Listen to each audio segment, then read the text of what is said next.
Hello students, आज हम discuss करेंगे chapter 3 pair of linear equation का एक्सरसाइज 3.5। 3.4 तक हम लोगों ने डिस्कस किया। आई होप आप लोगों ने वो कंप्लीट कर लिया हो और आप लोगों को वो सारी चीजें समझ में भी आ गई। तो आज हम डिस्कस करते हैं एक्सरसाइज 3.5। एक बार देखें बोर्ड पे।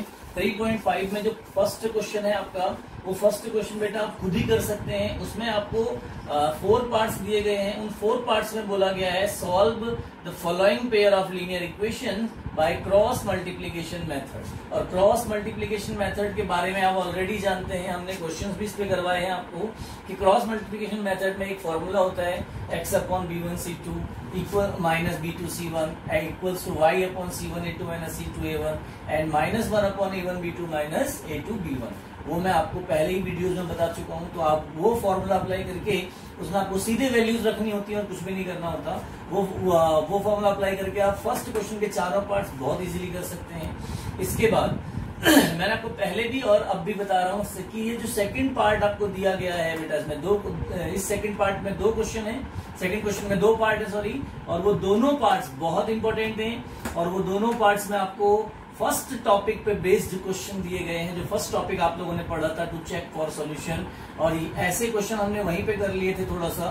फिर भी इन क्वेश्चंस को मैं यहाँ पे सॉल्व करके दिखा रहा हूँ, आप देखें। उसके फर्स्ट पार्ट में बोला गया है find the values of a and b for which the following pair of linear equation have infinitely many solution. और मैंने आपको बताया था बेटा, जिस भी सॉल्यूशन के लिए ये पूछेगा आपको डायरेक्ट उस सॉल्यूशन की कंडीशन अप्लाई करनी होगी।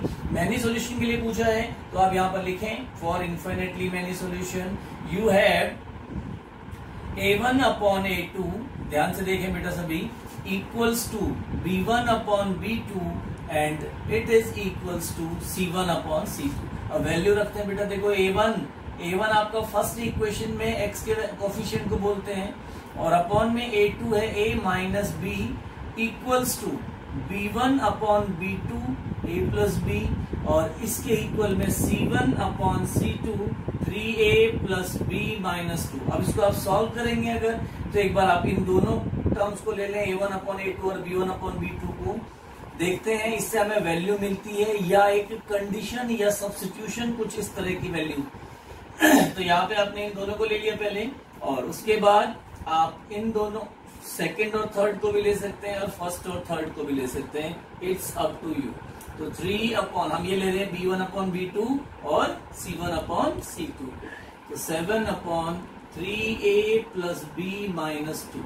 अब देखें बेटा, पहले इसको सॉल्व करते हैं। क्रॉस मल्टीप्लाई करेंगे आप इसको, और जब क्रॉस मल्टीप्लाई करेंगे तो ये हो जाएगा 3a minus 3b equals to 2a plus 2b। और जब आप सॉल्व करेंगे तो ये हो गया 3a माइनस 2a, और इधर आ जाएगा 2b, ऑलरेडी है इधर। 3b उधर जाएगा तो पॉजिटिव हो जाएगा। तो ये आपके पास आ गया 3a minus 2a equals to 5b। आप इसे सब्स्टिट्यूट भी कह सकते हैं। आप यहां से a और b की फॉर्म में इक्वेशन भी बना सकते हैं। फिलहाल ये सब्स्टिट्यूट ही ज्यादा बेटर रहेगा। अब इसे हम इसमें यूज करेंगे, जो यहां से दूसरी इक्वेशन आप बनाएंगे, दूसरी कंडीशन आपके पास मिलेगी। देखें ध्यान से सभी बच्चे, तो यहाँ पे आप क्रॉस मल्टीप्लाई करें फिर से। 3 का मल्टीप्लाई इन तीनों में करेंगे तो 3 3 9a प्लस 3b माइनस 6 और 7a प्लस 7b, और इसके बाद 9a प्लस 3b, और ये 7a और 7b को इधर लाएंगे तो माइनस 7a माइनस 7b, और ये 6 को उधर लेके जाएंगे तो ये 6 उधर चला जाएगा, पॉजिटिव हो जाएगा। और 9a में से 7a माइनस करेंगे बेटा तो 2a आएगा, और 3b में से माइनस 7b को माइनस 4b, और इक्वल्स टू 6। आप चाहें तो इसमें 2 कॉमन ले सकते हैं बेटा, और कॉमन लेंगे 2 तो सब में से 2 से सब डिवाइड हो जाएंगे, और ये हो जाएगा आपका a minus 2b equals to 3। अब आपके पास a का वैल्यू 5b है। अब लिखे यहाँ पर because a equals to 5b, या on putting a equals to 5b। जब आप a का वैल्यू 5b रखेंगे बेटा तो 5b minus 2b equals to 3। तो यहाँ पे आ गया आपका 3b equals to 3, then b is equals to 1। तो आप देख रहे हैं b का वैल्यू किस तरह से निकला।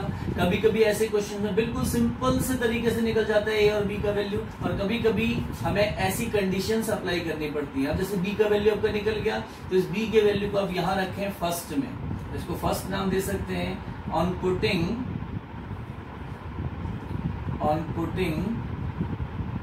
b equals to 1 in first equation. और फर्स्ट है आपका a इक्वल्स टू 5b, तो 5 इंटू 1, तो a इक्वल्स टू हो गया 5। तो a और b का वैल्यू किस तरह से हमने फाइंड किया आपने देखा, और आई होप सभी बच्चों को ये पार्ट क्वेश्चन क्लियर हो गया हो। और इसी का सेकंड पार्ट है बेटा, एक बार देखें, वो ऊपर लिखा हुआ है हमने, उसी क्वेश्चन को मैं यहाँ पे लिख रहा हूँ। फाइंड के, आपको के फाइंड करना है, फाइंड के फॉर नो सॉल्यूशन हो जिसके लिए इस पेयर ऑफ इक्वेशन का, उसके लिए के फाइंड करना है। तो इक्वेशन है आपका 3x plus y equals to 1 and 2k minus 1x plus k minus 1y equals to 2k plus 1। जैसा कि मैंने आपको पहले भी बताया था, जब भी जिस भी सॉल्यूशन के लिए कहेगा आपको उस सॉल्यूशन की कंडीशन लगानी होगी बेटा। तो यहाँ पर लिखेंगे फॉर नो सॉल्यूशन, और नो सॉल्यूशन के लिए कंडीशन क्या होती है सभी बच्चे ध्यान से देखें, a1 upon a2 is equals to b1 upon b2 is not equals to c1 upon c2। अब इस कंडीशन को हमने लिख दिया है। अब इसमें हम वैल्यूज रखेंगे बेटा, देखें ध्यान से ऊपर सभी बच्चे, देखो सभी।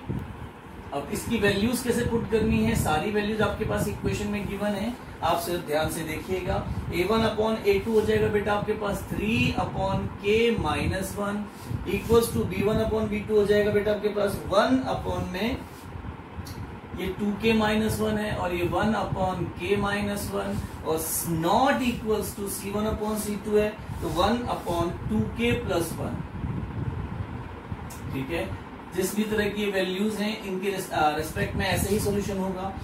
a1 अपॉन a2 आपका 3 upon 2k minus 1, b1 upon b2 है 1 अपॉन k माइनस 1, और c1 अपॉन c2 है 1 अपॉन 2k प्लस 1। फिर से वही सॉल्यूशन है, एक बार इन दोनों को साथ में लेते हैं आप, तो यह आ गया 2k माइनस 1 के साथ equals to 1 upon k minus 1, और क्रॉस मल्टीप्लाई करेंगे बेटा इसको, तो यह आ जाएगा 3k minus 3 equals to 2k minus 1, और k वाली टर्म्स को एक साइड में रखें आप, 3k minus 2k equals to minus 1 और प्लस 3, तो यहाँ आ गया k इक्वल्स टू 2।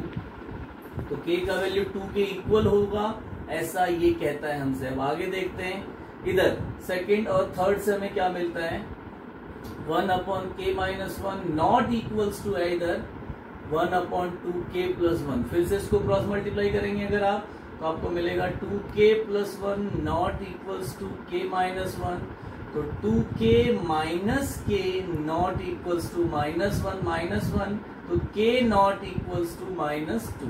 तो ये यहाँ पे आपके जो सॉल्यूशन है कहते हैं k should not equals to minus 2। अगर माइनस 2 रखेंगे तो इसका नो सॉल्यूशन नहीं होगा, और अगर k का वैल्यू 2 रखेंगे तो इसका नो सॉल्यूशन आएगा। तो ये आपका इसका सेकंड पार्ट है, आई होप इसलिए क्लियर हुआ हो। इसके बाद जो थर्ड क्वेश्चन है बेटा आपका, वो थर्ड क्वेश्चन ध्यान से देखें, उसमें आपको बोला गया है कि जो गिवन पेयर ऑफ इक्वेशन है उसको आप एलिमिनेशन मेथड से और क्रॉस मल्टीप्लिकेशन मेथड से, सब्स्टिट्यूशन मेथड से सॉल्व करें। तो I hope elimination, substitution, cross multiplication तीनों मेथड आप लोगों को क्लियर है, आप उस क्वेश्चन को इजीली कर सकते हैं। इसके बाद फिर स्टेटमेंट वाले क्वेश्चन स्टार्ट होते हैं। स्टेटमेंट वाले क्वेश्चन क्या कहते हैं, जरा ध्यान से देखिएगा सही बच्चे। जी हाँ, फोर्थ क्वेश्चन का फर्स्ट पार्ट है आपका, a part of monthly hostel charge is fixed and remaining depends on the number of days one has taken food in the mess. When a student A takes food for 20 days, she has to pay 1000 rupees as hostel charge, whereas a student B who takes food for 26 days has to pay 1180। देखिए आप, एक hostel है और उस hostel में आपको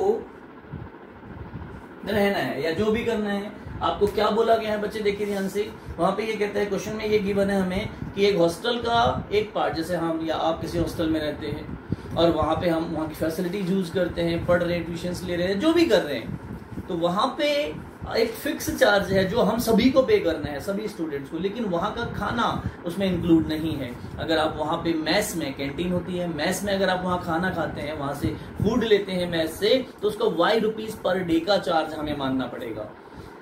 जो उस हॉस्टल का फिक्स चार्ज है उसे हम एक्स कंसीडर कर लेते हैं कि वो एक्स है, और जो वहां की मेस का, वहां की कैंटीन का पर डे का खाने का चार्ज है, फूड का चार्ज है, उसे हम वाई मान लेंगे। क्यों? क्योंकि हमें यही फाइंड करना है कि हॉस्टल का फिक्स चार्ज क्या है और पर डे खाना खाने का चार्ज क्या है। तो हमने फिक्स चार्ज को एक्स लेट कर लिया और पर डे जो फूड का चार्ज है उसको हम वाई लेट कर लेंगे। अब एक बात बताइए, अगर मैं 20 डेज, एक महीने में से 1 मंथ में, टोटल 1 मंथ में 20 डेज में फूड मेस में लेता हूँ, 20 डेज का खाना मैं मेस से लेता हूँ और 10 दिन में बाहर से लेता हूँ या कहीं से नहीं खाता हूँ या जो भी है, 20 डेज मैंने मेस से लिया, तो मेरा 20 डेज का फूड का चार्ज जो होगा वो क्या होगा? पर डे का वाई रुपीज है तो 20 डेज का 20 वाई हो जाएगा, और मुझे एंड में जो चार्ज पे करना होगा वो क्या पे करना होगा? एक्स तो पे करना ही है।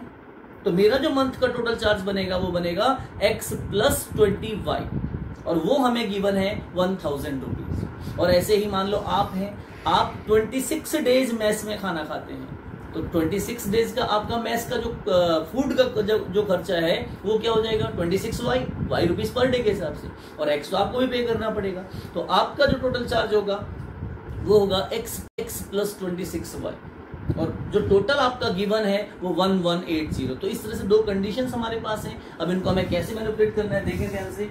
यहाँ पे लिखेंगे लेट फिक्स्ड हॉस्टल चार्ज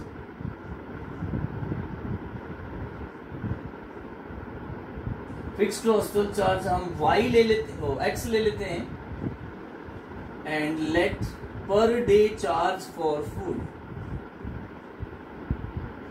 पर डे चार्ज फॉर फूड का हमने y रुपीज ले लिया बेटा पर डे का। और फर्स्ट कंडीशन में हमें ये बोला गया है कि एक स्टूडेंट है 20 डेज उसने फूड लिया मेस में से। देखो total charge on taking food for 20 days. अगर हम 20 डेज मेस में से आप टेकिंग फूड फॉर 20 डेज, तो उसने बोला 1000 रुपीज है।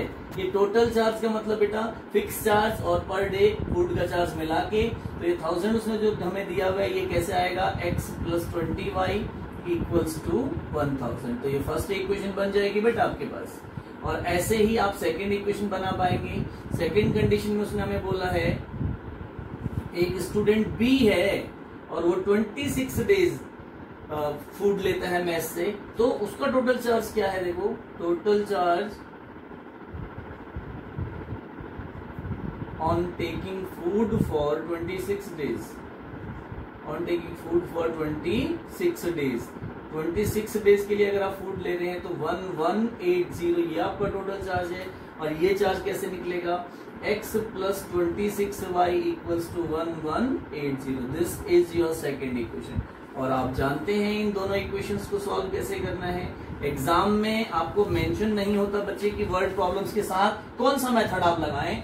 जैसे वर्ड प्रॉब्लम में आपने इक्वेशन बनाई, अब इसको आप एलिमिनेशन से करें, सब्स्टिट्यूशन से करें या क्रॉस मल्टीप्लिकेशन से करें, वहां पे ऐसी कोई कंडीशन नहीं गिवन होती। बट यहाँ पे 3.5 एक्सरसाइज आप कर रहे हैं, इसमें आपके पास क्रॉस मल्टीप्लिकेशन मेथड है, इसलिए इस क्वेश्चन को आपको क्रॉस मल्टीप्लिकेशन से ही आगे x और y की वैल्यू फाइंड करनी होगी। और जो x की वैल्यू होगी वो आपका फिक्स चार्ज होगा, और जो y का वैल्यू आएगा that will be food charge for food per day. ठीक है, इसके बाद जो इसका नेक्स्ट क्वेश्चन है, सेकंड पार्ट है, वो देखें ध्यान से एक बार सभी बच्चे।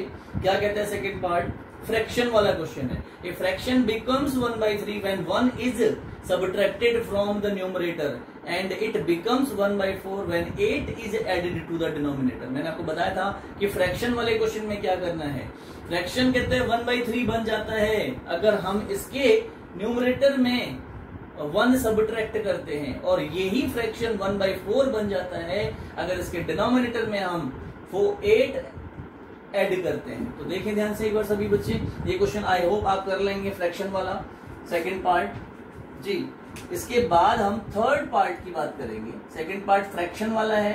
फ्रैक्शन वाला क्वेश्चन हम पहले भी कर चुके हैं जी हाँ, ये आपको खुद करना होगा। इसके बाद देखिए जरा, इसका थर्ड पार्ट है, सभी बच्चे ध्यान से देखेंगे। थर्ड पार्ट थर्ड पार्ट क्या कहता है, यश कोई स्टूडेंट है, Yash scored 40 marks in a test getting 3 marks for each right answer and losing 1 marks for each wrong answer.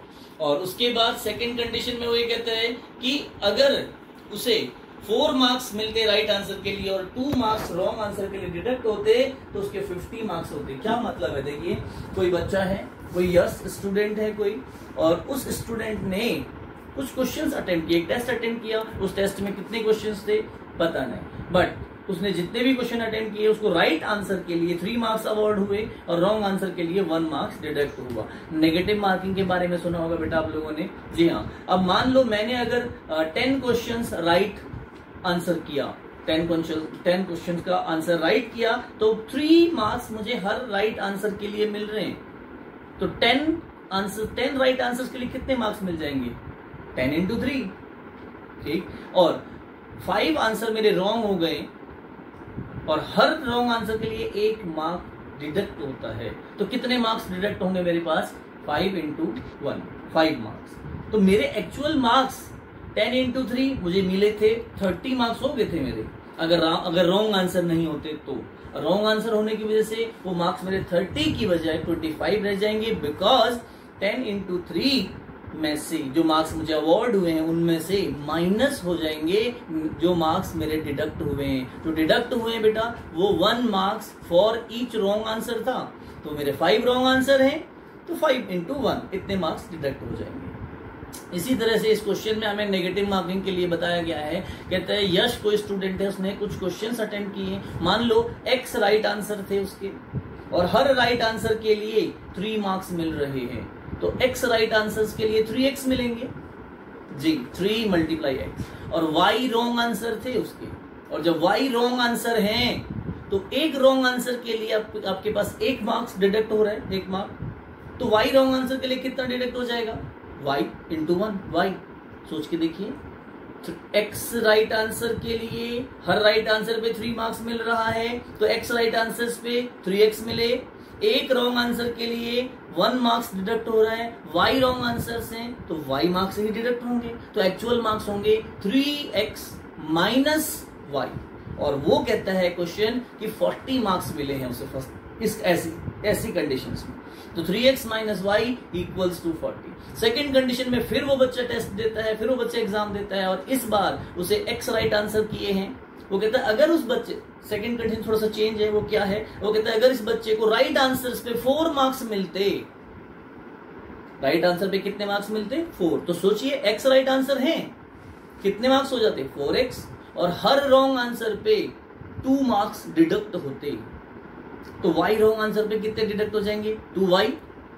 तो एक्चुअल मार्क्स क्या होंगे उसके, 4 into x - 2 into y = 50। हमें इनका 50 दिया है सेकेंड कंडीशन। अब इसको करके दिखाते हैं, बोर्ड पे देखें, यहां पे लिखेंगे ऊपर, लेट राइट आंसर्स हो गए बेटा x and let wrong answers होंगे y। तो फर्स्ट कंडीशन बेटा यहाँ पे क्या है, क्वेश्चन में उसने बोला है Yash get 40 marks on getting 3 marks for each right answer, 3x मिला, 1 मार्क्स डिडक्ट हो रहा है हर रॉन्ग आंसर के लिए, तो y डिडक्ट हो गया और = 40। This is the first equation. तो इस तरह से आपको फर्स्ट इक्वेशन मिलेगी। और इसके बाद आप ध्यान से देखें, सेकेंड कंडीशन में उसने क्या बोला, कहते हैं अगर उस बच्चे को राइट आंसर के लिए 4 मार्क्स अवार्ड होते तो 4 × x इतना मार्क्स उसे मिल जाता, लेकिन हर रॉन्ग आंसर के लिए 2 मार्क्स डिडक्ट हो रहे हैं और y रॉन्ग आंसर है तो 2 × y इतना डिडक्ट हो जाएगा। जब इतने में से इतना डिडक्ट हो जाएगा, माइनस हो जाएगा, तो उसके मार्क्स बचेंगे 50। ऐसा हमें क्वेश्चन में बोला जा रहा है। और इन्हीं दोनों कंडीशंस की हेल्प से, इन्हीं दोनों गिवन कंडीशंस की हेल्प से हमने इक्वेशन बनाई है। अब इन दोनों इक्वेशंस को आप क्रॉस मल्टीप्लिकेशन मेथड से सॉल्व करेंगे तो राइट आंसर भी निकल जाएगा और रॉन्ग आंसर भी। एक बार देख लें इस क्वेश्चन को दोबारा से, और इतने हम नेक्स्ट क्वेश्चन रीड करते हैं। देखिए नेक्स्ट क्वेश्चन क्या कहता है, ये बहुत इंपॉर्टेंट क्वेश्चन है बेटा, ध्यान से देखिएगा इस क्वेश्चन को। Place A and B are 100 kilometer apart on a highway. एक हाईवे है, आप सभी ने देखा होगा हाईवे। बेसिकली मान लेते हैं ये एक हाईवे है, एक प्लेस ए है इधर और एक प्लेस बी है, और दोनों के बीच का डिस्टेंस 100 किलोमीटर है। एक कार यहाँ पे खड़ी है और एक कार यहाँ पे, दोनों कार्स की स्पीड डिफरेंट है। और क्वेश्चन हमसे क्या कहता है, ध्यान से देखिएगा, ये 100 गिवन है बेटा, ध्यान रखना।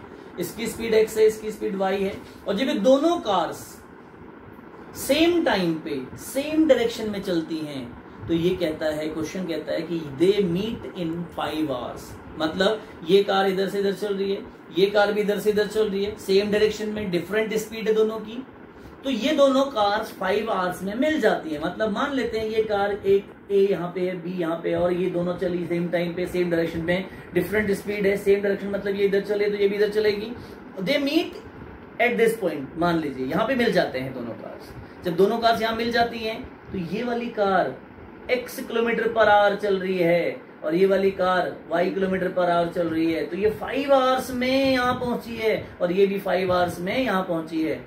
तो ये 5 आवर्स में चला 5 इंटू एक्स, क्यों, x किलोमीटर पर आवर था ना इसका स्पीड, तो 5 आवर्स में कितना चलेगा 5x, और इसका स्पीड क्या था y किलोमीटर पर आवर, और ये कितने 5 आवर्स में यहाँ पहुंचा है, तो ये 5y हो गया।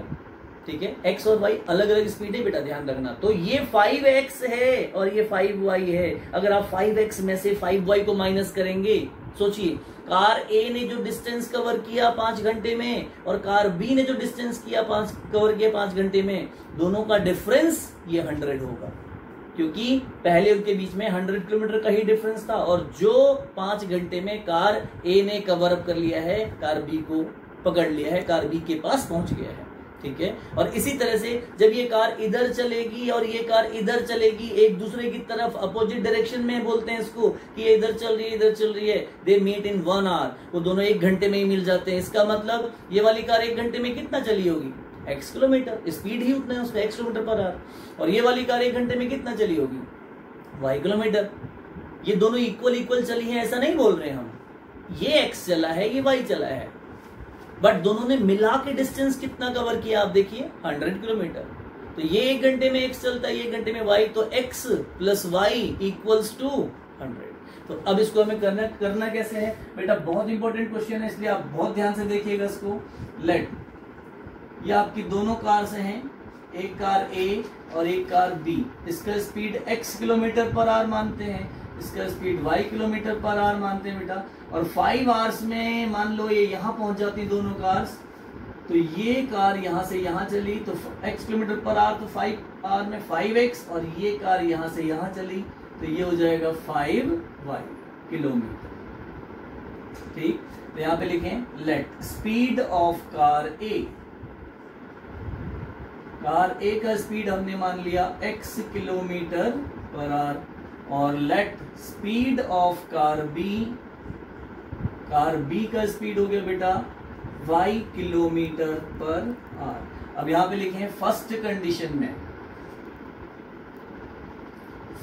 कंडीशन में आपको बोला गया है in 5 hours car A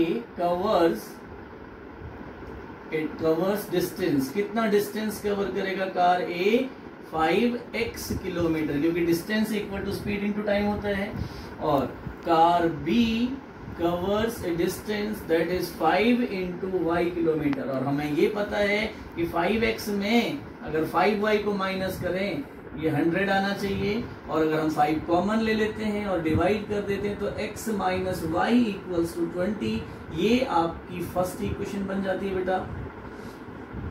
I think सभी को क्लियर हो गया होगा। ये सेकेंड कंडीशन में वो ये बोलता है कि अगर दोनों कार्स डिफरेंट स्पीड में और एक दूसरे की तरफ आ रही हैं, ये कार A है, ये कार B है, ये इधर आती है और ये इधर आती है, तो ये 1 घंटे में ही मिल जाती है। ये 1 घंटे में कितना चलेगा, x किलोमीटर चलेगा, क्योंकि इसका स्पीड x है, और ये 1 घंटे में चलेगा y किलोमीटर, और दोनों ने मिला के टोटल डिस्टेंस कितना कवर किया, 100। तो यहाँ पर लिखें सेकेंड कंडीशन में x plus y equals to 100। These are the 2 equations जो आपको एलिमिनेशन, सब्स्टिट्यूशन या क्रॉस मल्टीप्लिकेशन किसी से भी सॉल्व करनी है, और you will get the speed of the 2 cars. I think इतना क्लियर हो गया होगा। इसके बाद एक लास्ट क्वेश्चन है इस एक्सरसाइज का, जो रेक्टेंगल वाला क्वेश्चन है, जो मैं लास्ट क्लास में गलती से डिस्कस कर रहा था 3.4 में।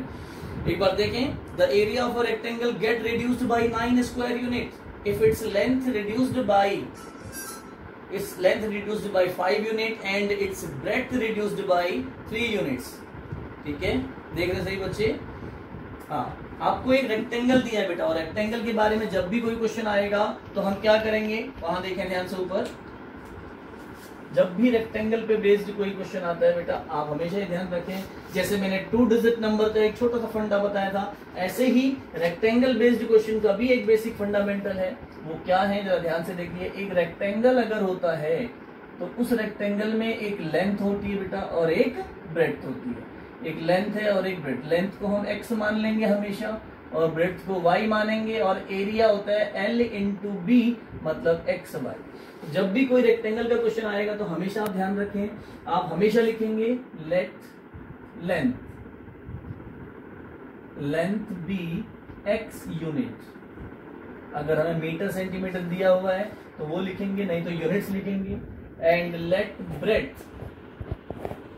ब्रेड्थ हो गया बेटा आपका बी वाई यूनिट। तो एरिया क्या होगा, एरिया होगा L इंटू बी, और ये होगा बेटा एक्स वाई स्क्वायर यूनिट्स।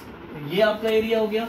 अब इसके बाद आप फर्स्ट कंडीशन देखें, क्वेश्चन में आपको बोला गया है, आप एक छोटी सी बात सोचिए, अगर आप रेक्टेंगल में उसकी लेंथ और ब्रेड्थ में कुछ चेंजेस करेंगे तो एरिया भी डेफिनेटली चेंज होगा।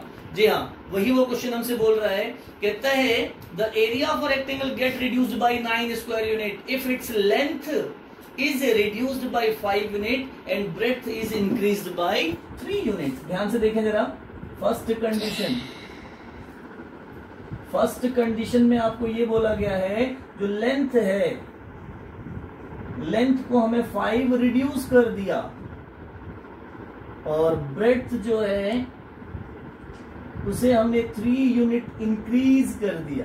तो एरिया पे क्या इफेक्ट पड़ा, आप ध्यान से देखिए। एरिया क्वेश्चन में बोला गया है रिड्यूस हो गया। आप सुनिए, ये नया लेंथ है आपका और ये नया ब्रेड्थ है, तो एरिया आपका पुराना एक्स वाई था, तो अब जो एरिया होगा वो एरिया देखिए, वो कहता है एरिया पुराने वाले एरिया से 9 रिड्यूस हो गया। और एरिया क्या होता है आप जानते हैं, L इंटू बी। ये नया एरिया है तो इसके लिए नया लेंथ इंटू नया ब्रेड्थ, तभी तो ये एरिया आया होगा। जी हाँ, तो x minus 5 into y plus 3 equals to x y minus 9। अब मल्टीप्लाई करेंगे, एक इक्वेशन मिलेगी आपको। ध्यान से देखिए, x का y में एक्स वाई, x का 3 में 3x, 5 का y में 5y, और 5 का 3 में मल्टीप्लाई करेंगे बेटा तो 5 3 जा 15, और उधर x y minus 9, x y से एक्स वाई कट जाएगा, तो आपके पास फेयर इक्वेशन बच गई 3x माइनस 5y, और इधर माइनस 9 और प्लस 15। तो आपकी इक्वेशन बची है बेटा 3x minus 5y equals to 6।